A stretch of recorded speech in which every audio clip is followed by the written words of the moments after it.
আসসালামু আলাইকুম। আমি মোহাম্মদ ইমরান কাইফ, সদস্য সচিব, লালমোহন পৌরসভা শাখা ছাত্রদল। তো আমি কিছু কথা বলতে চাই আমার রাজনৈতিক দলের সম্বন্ধে। আমি যেহেতু জাতীয়তাবাদী দল করি, আমি অবশ্যই জিয়াউর রহমানের আদর্শকে বিশ্বাস করি। তিনি বাংলাদেশের একমাত্র দেশপ্রেমিক লোক ছিলেন এখন পর্যন্ত আমার জানা মতে। আরও আছে, হয়তোবা আমরা দেশপ্রেমিক লোক না থাকলে তো এই দেশ একেবারেই ধ্বংস হয়ে যেত। আমাদের দলেই অনেক জাতীয়তাবাদী দলের লোক আছে যারা দেশপ্রেমিক, সঠিক দেশপ্রেমিক।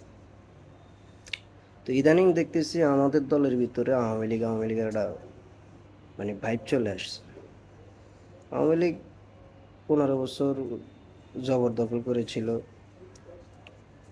তাদের বাপ দাদার সম্পত্তি মনে করে, তাই তারা মানুষের মানুষ মনে করত। আমরা তবে এখনো ক্ষমতায় আসি নাই, তাহলে আমাদের কেন এরকম আচরণ করতে হবে?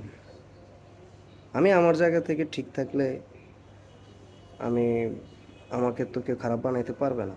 আমি আমার জায়গায় ঠিক থাকলেই তো হয়। তো আমরা যারা নেতৃত্ব দিতেছি, আমাদের উচিত সবাই সবার জায়গা থেকে কন্ট্রোল করা।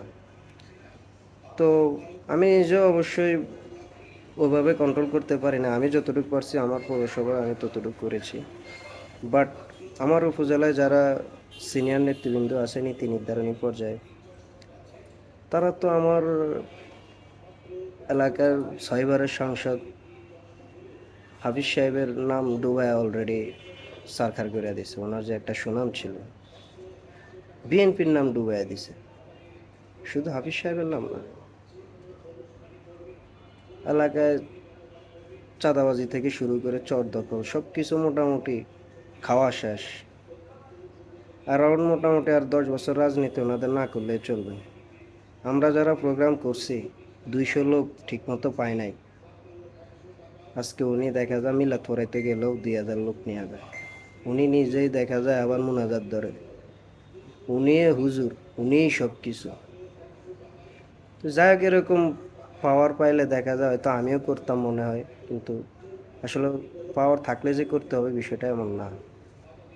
উনি কালচারগতভাবে এখনো আওয়ামী লীগের কালচার নিয়ে আছে।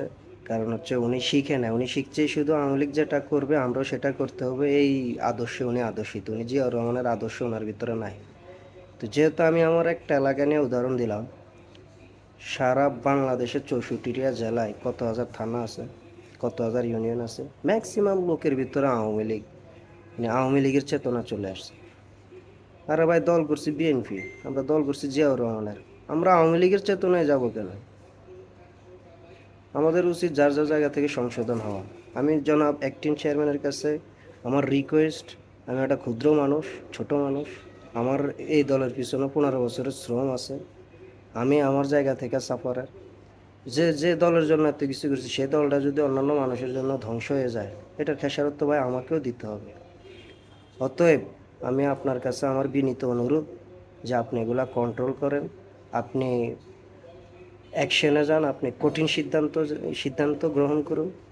আপনি যারা তৃণমূলের তৃণমূল পর্যায়ে নেতৃত্ব দেয় তাদেরকে শাস্তির সম্মুখীন করুন। কারণ হচ্ছে আপনাকে আমাদের বাংলাদেশ থেকে, আপনি তো লন্ডন আছেন, বাংলাদেশ থেকে আপনাকে সঠিক তথ্য ওনারা দেয় না। আপনাকে হয়তোবা সিনিয়র নীতি নির্ধারণী পর্যায়ে যারা আছে ওনারা একটা বুঝ দেয়, এটা আমার ধারণা আর কি, আমি সঠিক জানি না, তবে আমার কাছে এটা মনে হয় ওনারা একটা বুঝ দেয়। আর আপনি তো ফিজিক্যালি না দেখলে বুঝবেন কিভাবে? আপনাকে অবশ্যই আমাদের প্রয়োজন। বাংলাদেশ বিনির্মাণে আপনি তারুণ্যের অহংকার, আপনাদের আমাদের প্রয়োজন আছে। আমরা চাই আপনার সাথে কাজ করতে। তো লক্ষ লক্ষ তরুণ আপনার অপেক্ষায় আছে, তবে সিনিয়রদেরকে আপনি একটা কন্ট্রোলের ভিতরে নিয়ে আসতে হবে। মানে এরা মোটামুটি, এদের যে শিক্ষা দীক্ষা, এরা আওয়ামী লীগ আওয়ামীপন্থী শিক্ষা দীক্ষা গ্রহণ করছে। এদেশে তো আরও অনেক ভালো কাজ করছে, হুজুররা ভালো কাজ করতেছে, আরও সুশীল লোকজন আছে যারা ভালো কাজ করতেছে। তো ভালোটা না শিক্ষা ভাই, শিখছে হইলো আওয়ামী লীগ যে আচরণ করছে সেটা। তো আওয়ামী লীগের কপালে যে দুর্ভোগ ছিল সেটা হয়েছে, এখন আমাদেরকে ওই দুর্ভোগের দিকে টাইনা নিতেছে। দয়া করে ভাইয়া আপনি দেশে আইসা বা দেশে আসা ছাড়াও যদি আপনার ওখান থেকে কন্ট্রোল করা পসিবল হয় আপনি করেন, কিন্তু এটা কন্ট্রোল করতে হবে ভাই, না হলে তো আমরা দেশে থাকতে পারবো না। আর কয়দিন পরে আমাদেরকেই দৌড়ের উপরে রাখবে, কারণ মানুষ তো আমরা। আর আমাদের দেশের মানুষ তো এখন বুঝেনি যে আন্দোলন সংগ্রাম করা মানে জন্মের পর থেকে আন্দোলন সংগ্রাম নিয়েই আছে। অতএব এখন একটা আন্দোলন হইতে বেশি সময় নেয় না। তো কন্ট্রোল করতে হবে, মানে হয়তোবা আমরা মিডিয়া ট্রায়ালেরও কিছু শিকার হইতেছি, বাট কিছুটা ঘটে বিদায় কিছু রটে। অতএব যেটা ঘটে এই ঘটনাটারে আপনার যাতে না ঘটে সে ব্যবস্থা করে দেন, আমরা থাকি। আর আপনি সঠিক তদন্তের মাধ্যমে যারা আপনার 17 বছর আপনার এই দলের পিছনে শ্রম দিছে তাদেরকে মূল্যায়ন করুন। আপনি বিশেষ করে আগে আমার এলাকা থেকেই ধরেন। আপনি বলছেন যে আওয়ামী লীগের সাথে ছবি থাকলে এদেরকে কমিটি দেওয়া হবে না, কিন্তু আমাদের এলাকায় যার আওয়ামী লীগের সাথে ছবি বেশি আছে সে নেতৃত্ব দিতেছে, সেই জবরদখল করে চলতেছে, সেই সব কিছু অজুব খাইতেছে। মানে তার খাওয়ার পরে মানে যা আছে না, গ্যাস্ট্রিক হয়, গ্যাসও হয় না, গুডিয়ার হয়ে গেছে। এগুলো কোনো গ্যাস নাই, এরা খায় দম বন্ধ করে খাইতেছে, মনে হয় যে আর কয়দিন পর মইরা যাইব। এই শেষ খাওন আর খাইতে পারবো না জীবনে। এখন এই খাওয়া খাওয়াটা উস্তাদ আপনার বন্ধ করতে হইব। আমরা দল কইরা খুবই ঝামেলায় আছি। এখন নিজের চেহারাও আয়নাতে দেখতে মন চায় না, মানে ওদের এই আচরণের কারণে। বাপ মার কাছে কোনো বুঝ দিতে পারতেছি না, লাইফে কি করলাম, লাইফে অর্জনটা কি। আমার মতো একটা লোক পড়ালেখা করে চাকরি করবো, আমি পড়ালেখা মানে দলের এই আওয়ামী লীগের অত্যাচারের কারণে আমার পড়ালেখাটা ঠিক মতো নাই। ছোট্ট একটা ব্যবসা করছি এই রাজনীতির পাশাপাশি, ব্যবসাটা পর্যন্ত যুবলীগ বন্ধ করে দিছে। তা আমি আমার জায়গা থেকে আমার কোনো অর্জন নাই।